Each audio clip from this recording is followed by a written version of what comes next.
Okay, what we're doing here is it's a P0012 code on my newer scion. My older scion, as you watch the videos back here, got totaled. A deer ran out in front of it, and it's a sensor that goes to your camshaft sensor. It's a timing sensor. I don't know. It's some type of sensor.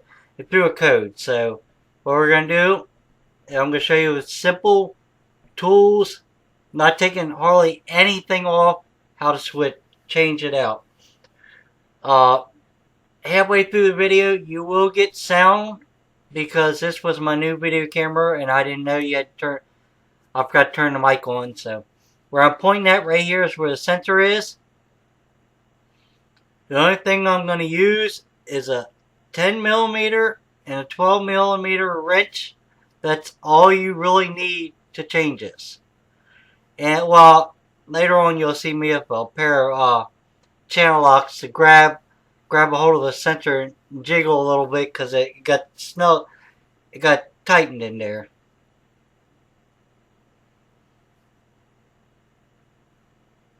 Right here's the sensor. I got this off of Amazon for $25. Anywhere I was looking online, Napa, Vance Auto, all in places for $50 and up. Some of them were over $100. $25, Amazon.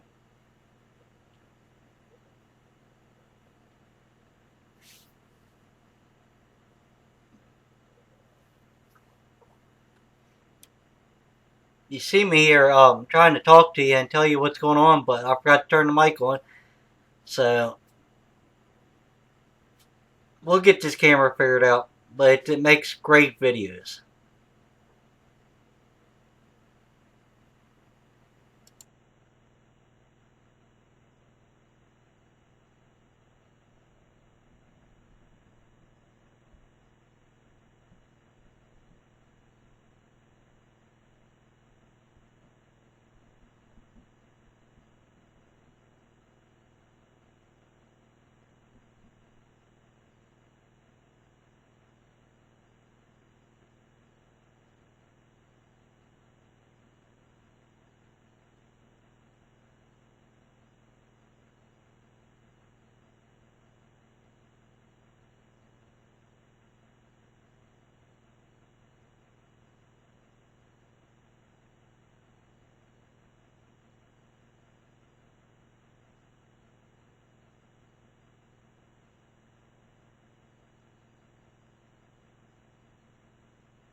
What I was doing there is I'm trying to get the actual snap-on connector off. You got to be very, very careful. You break your connector, and then you're more or less, you might say, screwed or whatever. You're going to have to go get one off another car, solder it in, all that stuff.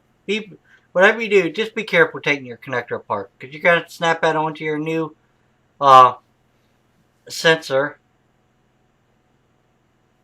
Now I'm fighting with it, but I do finally get it.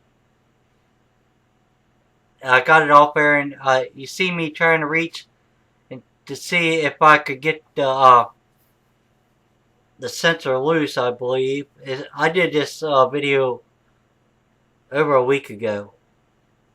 So let's see. I think I go into the garage to get my channel locks. Now I'm showing you the tools I've got. Just standard tools, nothing fancy. I don't own all them weird tools that big garages own.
Okay, here I am. I'm taking the alternator. It's a little bracket that goes to the side of the motor, and so you can adjust your alternator tension. It's a tensioner. And when I'm taking that nut off the back of the motor, I'm going to take it all the way off. That's a 12 millimeter. And it's a 12 that actually holds the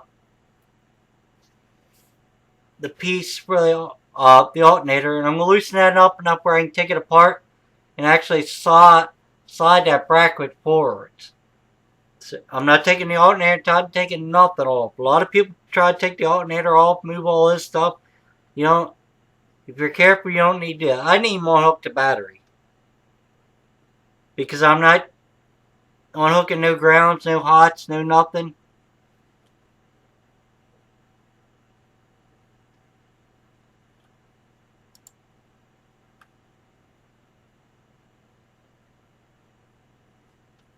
I'm looking for my wrench there.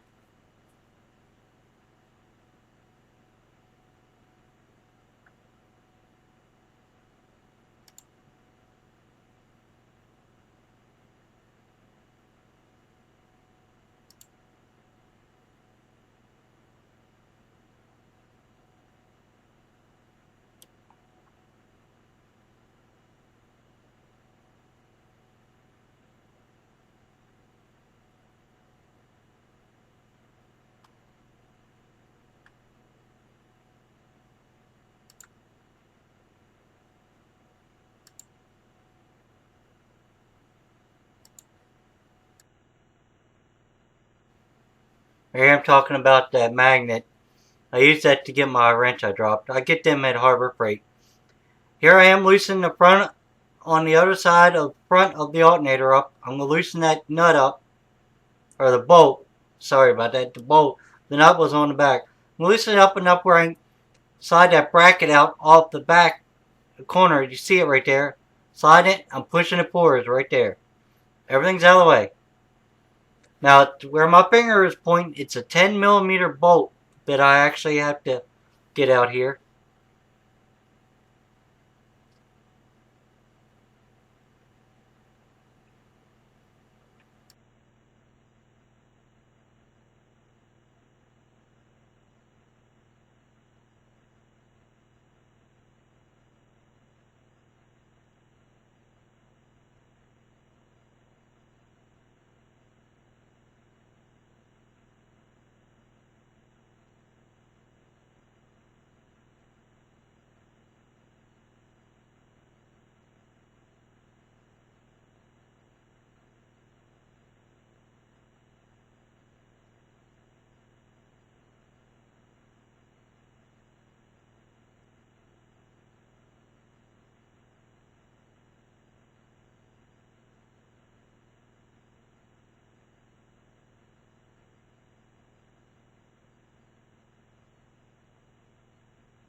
Alright, got 10 millimeter bolt out. I'm trying to get the sensor to move, and it's not. It's stuck in there, the rubber and everything. And I need what I'm showing you there, trying to jiggle it just to pop that rubber free, and it got a little stuck. So I only got 2 pairs of channel locks. So what's best for you? But you want to be very, very careful when you do this, because you slip and break something else on your car, you're done. You'll have to fix that. So be very careful. I'm just hooking it in there and just tweaking a little bit. I'm not even putting pressure on grabbing the piece. Right there it went. See it? All I did is twisted it. It'll pop right out now. And make sure when you put your new one in, you definitely got oil on your O-ring. Make sure it's oil, because if not, you'll tear that O-ring and then it'll leak. And oil can catch on fire. You can see where I was showing you it was where the piece was corroded. When I take it apart, it actually broke off. But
And when I'm putting the nut back or the bolt back in, just make sure when you tighten your stuff down, you read your manual or look on the internet, YouTube, but just don't go by the first video you see or whatever. But just make sure you snug them down. Don't over tighten them. Because you're putting steel into aluminum. You can break the aluminum or go to the threads, anything. You can really screw something up and then you're in bigger mess than you are. So I usually snug mine down. I've been doing this so much. Anywhere from 15 to 20 foot-pounds of torque. Just by feel. So make sure all your bolts and stuff are tight. And then after you get everything together, go back and check everything again just to make sure.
Okay, the video will start recording here in a second. And I'll tell you how dummy I am. Forgot to turn the mic and stuff on. Here I'm snugging stuff up, tighten.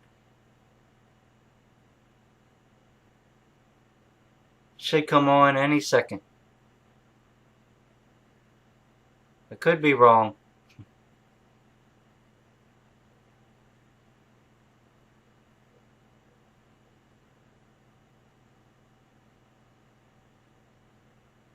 Here I'm talking away at you and trying to explain stuff and the mic ain't on.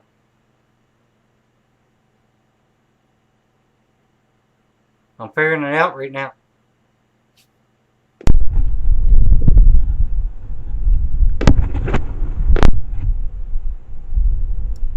Well, I've been talking this whole time telling you about doing all this and there was no sound. That was my stupidity. Well, anyway, what I did, if you watch, all I did, I took it out, I cracked it. I'll go on the video itself and see if I can add some sound to it for you guys.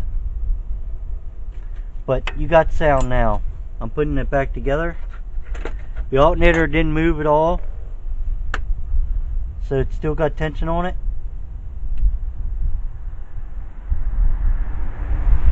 But I forgot to turn the mic on.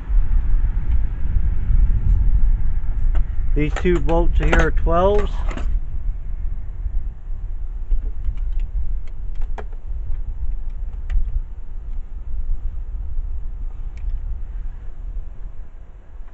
You want to torque that to about, I'd say at least 20. Roughly 20 foot-pounds torque.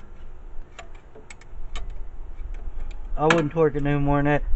A drain pan, your oil pan, is usually roughly 10 to 15, depends on what car, what the oil pan stuffs are made of. But this aluminum, same as a lot of the new oil pans. That small block Chevy that I'm working on for our Vega hot rod there, that's all steel. That's totally different. Very easy to strip out aluminum or break aluminum. So I had to do an overlay of what I was telling you. But this is a 12 with 12. We used a 12 wrench and 10 wrench to switch out the cam sensor. And you can see, like I said, it broke right off. When I was pulling it off, it actually broke all the way out. So that's what it was. And that was that code P0012 or something like that, which I will show you in a minute.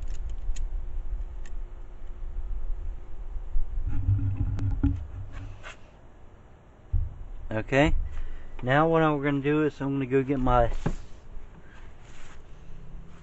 little box here.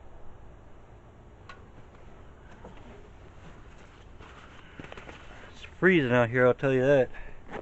Can't see my breath, but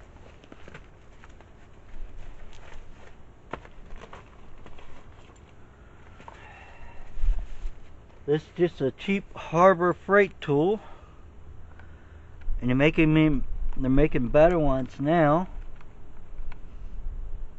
But if you keep it in the box, or the original packing, I had the original box, it got too bad. I've had this for at least 7 years, maybe 8. All you do is plug it in to your port.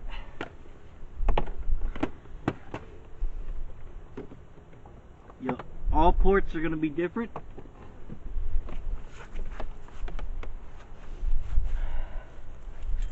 Get your keys out. Do not start your vehicle. Just turn your ignition on. Turn that off. I'm going to push my power button on. I still got the original wrap on there. I'm going to enter for diagnostics. Enter.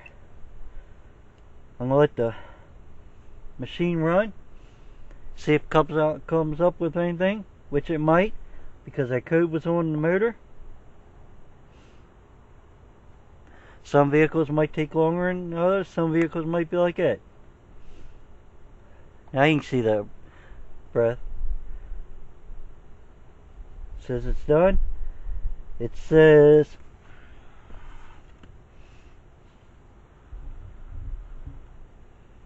I don't know how good you're seeing that, but it said no codes found, but it says erase previous storage data to save data from this test. Yes, you want to do that? Then you can go to, it says read codes, see if there's any codes, stored codes. We'll go to pending codes. No pending codes. Alright, we'll escape. We'll go to stored codes. No codes. Escape. This escape, yes. This little thing does ABS and all that. $100 cost. A long time ago, but $100. A lot cheaper than going to a mechanic or to a garage when you need stuff.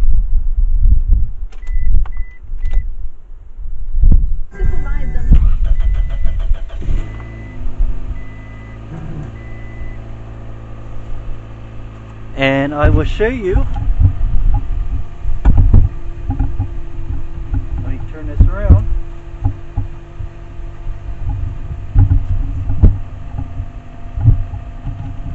Crank you guys up.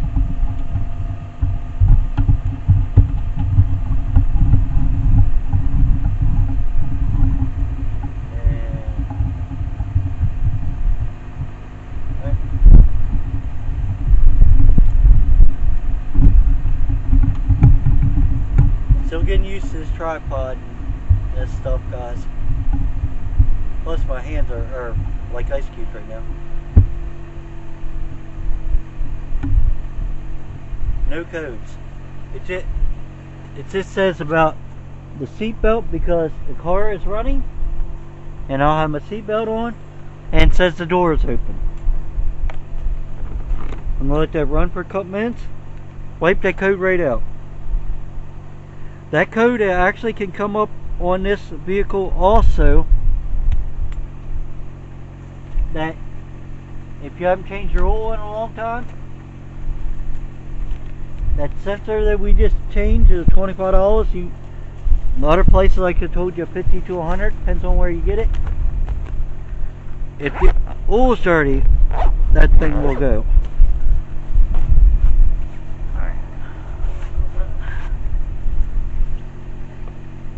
Let me get that sensor again for you.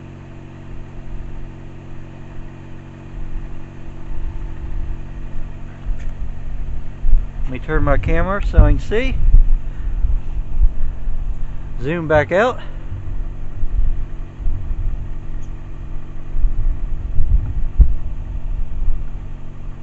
You can see it was broke.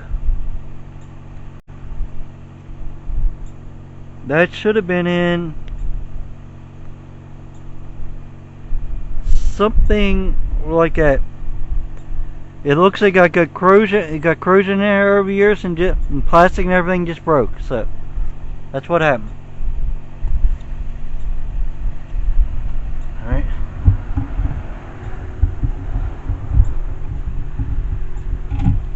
So if you like this video, please thumbs up. If you didn't, thumbs down. At least you watch one. And bye till later.